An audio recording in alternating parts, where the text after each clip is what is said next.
Today we're going to show you how to fit the rear carrier on the Electrified S2. Got our rear carrier, got 2 tools, 3 bolts and a washer. First we're going to remove the rubber plug on the top here. Then we're going to grab our carrier along with the longest bolt and washer.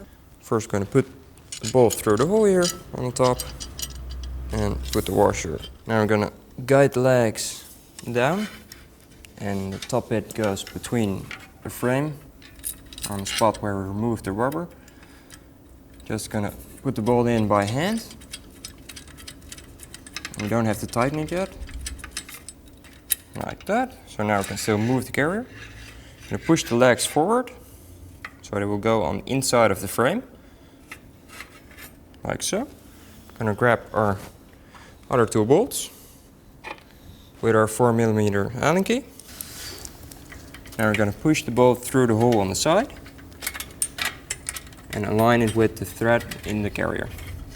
Tighten it a little bit, not completely yet, like so. Go to the other side and do the same. Push through the hole, guide the carrier to align it properly. Now we're going to fully tighten this bolt.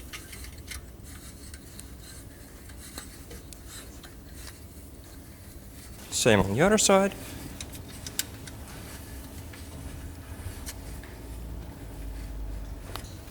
Now we're going to tighten the bolt on the top.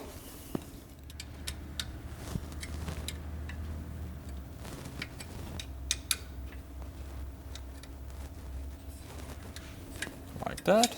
And the last step is tighten the bolt and nut on the back. We're going to use this tool. We're only going to use the gap in the top. Put it between the fender and the carrier, like that. And then we're going to tighten the bolts on the side, like that.